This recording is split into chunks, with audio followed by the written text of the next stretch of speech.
when Pakistan was created, it only was that the British Indian provinces that had a Muslim majority became a part of the country. There were several hundred princely states in India which had a free choice to join either India or Pakistan, or even to remain independent. So this is a story about how several of them became a part of Pakistan. So this is a story about those princely states and the literal putting together, the conjuring of Pakistan at that time. The British, when they left India under the Indian Independence Act of 1947. Now in 1947, there were over 500 princely states in India. That's a huge number. The cabinet mission, which came in 1946, issued a statement in May 1946 defining what will happen with the princely states, and the Government of India Independence Act 1947 validated that statement. Prince even had a heart attack at that time because they thought Lord Mountbatten was on their side, but now he was shepherding them to sign their own death warrant. Today I'm here to talk to you about my first book, which was a result of my PhD thesis and published through Oxford University Press in 2015. It was called A Princely Affair: The Accession and Integration of the Princely States of Pakistan from 1947 to 55. This is a topic and a period very few people know about. People think that Pakistan was just formed the way it is now on the 15th of August 1947, but this was not the case. When Pakistan was created, it only was that the British Indian provinces that had a Muslim majority became a part of the country.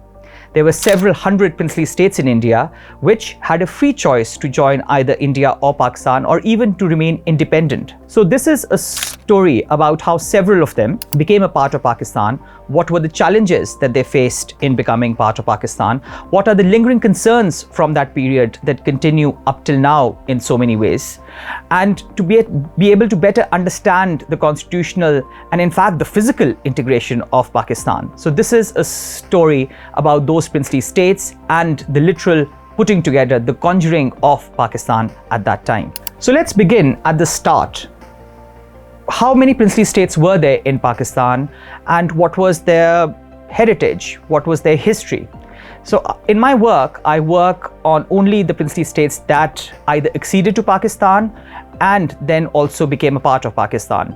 So I will not talk about the princely states that might have joined Pakistan or tried to join Pakistan. So this excludes, of course, the obvious case of Kashmir that to this day remains disputed. So the princely states that became a part of Pakistan, or at least acceded to Pakistan, were: the first one was Junagadh, which afterwards came under Indian occupation and now forms a part of the Union of India. Kalat, which was the largest princely state that joined Pakistan, which is primarily most of Balochistan. Khairpur in Sindh, which is the Khairpur district in Sindh now. Bahawalpur in Punjab, now in Punjab, which is the Bahawalpur division in the Punjab. And then there were four princely states in the erstwhile Northwest Frontier Province, today's Khyber Pakhtunkhwa: Swat, Dir, Chitral and Amb. Of course, you might recognize Swat, Dir, Chitral from the districts that are named after them today. Amb, of course, was a very small princely state in the Hazara region of near Aptabad and Mansehra, and some part of it, sadly, of course, came under the Tebela Dam when it was built in the 60s. Beyond these princely states, two other small states also became part of Pakistan. They were Hunza and Nagar, which is now in the Gilgit-Baltistan area. So this is a narrative about how these several states became a part of Pakistan, what were their concerns, what were the motives behind them joining Pakistan, how did they join Pakistan, and the resulting impact of their joining on Pakistan. But let's begin with an understanding of the princely states in India in 1947. What was their constitutional status, what was their reality, and what options did they have as the British withdrew from India?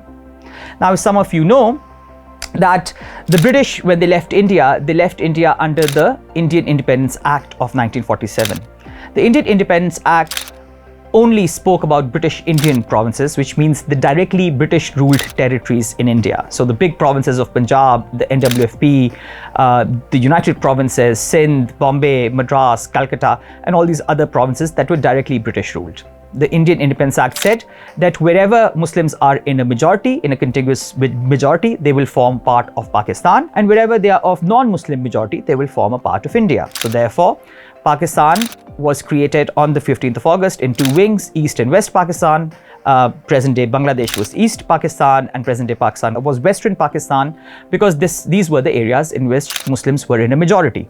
Now that is what was about British Indian provinces. What about the princely states? Now in 1947, there were over 500 princely states in India. That's a huge number. And they also ranged dramatically in terms of size, in terms of prestige, in terms of number of people, and in terms of what resources they had. So from princely states like Hyderabad in the Deccan area, which had a population of over 16 million, which had its own railways, its airline, had its own army, and had its GDP that was greater than even the country of Belgium in Europe, for example, and landmass that was as big as Spain. And then to countries like, to princely states like Kashmir that were comparable to very tiny states like Dujana in the UP, which only were a few square miles. So they've dramatically varied bit in terms of landmass, people, prestige, power, and other things. The British had also classified these princely states because there were, of course, so many of them, and they differed so much internally and externally. And their grading system was based on a gun salute system from 21 downwards to 9 after a degradation of 2. So at the top were 5 princely states, including princely states like Hyderabad and Kashmir and Gwalior that were at 21. Then came the 19 one, which were a lot of the Rajputana states, including, of course, Kalat, which finally became a part of Pakistan. And then there were states at 17, 15, 13, 11, and 9. After 9, they were considered non-gun salute states, and then they were classified according to first class, second class, and third class states. So this made this huge hodgepodge of princely states in India a bit of a grading mechanism so that you could understand which were the big states and which were the small states. So as the British left India, the question was, okay, you've decided about the British Indian provinces, what to do about the princely states? So the cabinet mission, which came in 1946, issued a statement in May 1946 defining what will happen with the princely states, and the Government of India Act, Indian Independence Act 1947, validated that statement. Now, what did that statement say? That statement very categorically said that whatever treaties, arrangements, agreements, whatever these princely states, all of them, over 500, so from the big state of Hyderabad to a small tiny state in the Gujarat region, all these agreements and all these treaties will come to an end. This was called the lapse of paramountcy. The British that held paramountcy over the princely states, that paramountcy was lapsing on the 15th of August, and it was expected that the princely states could now do whatever they wanted. Some, if they wanted to remain independent, they could. Some, if they wanted to join either India or Pakistan, they could, or they could also join amongst themselves and create a new state. All these options were open to them.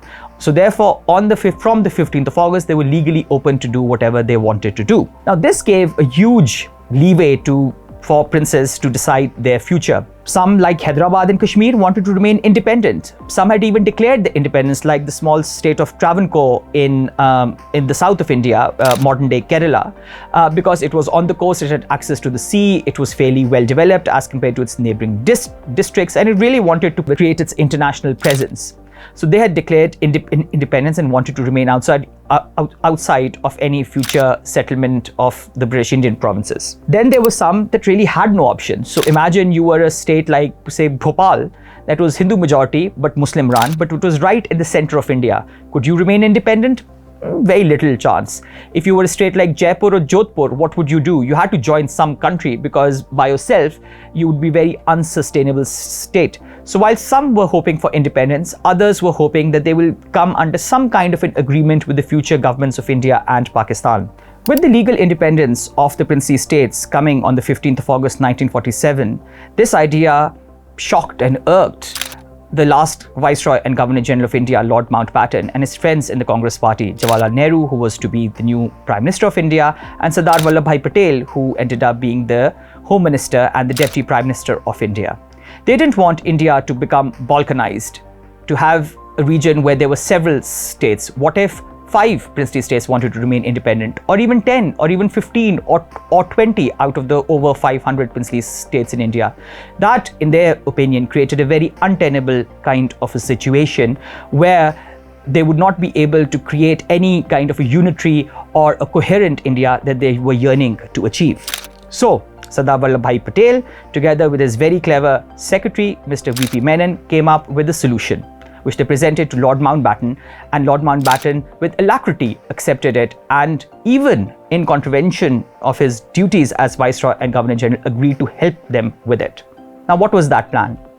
The plan that Mr. V.P. Menon had devised was that they would ask the princely state rulers, all the Rajas and Maharajas and the Nawabs and everyone, to sign what they called an instrument of accession before the 15th of August 1947. Now, this instrument of accession said that the ruler would retain their sovereignty over the state, but would give to the Indian Union only control over three affairs, namely defense, foreign affairs, and communication.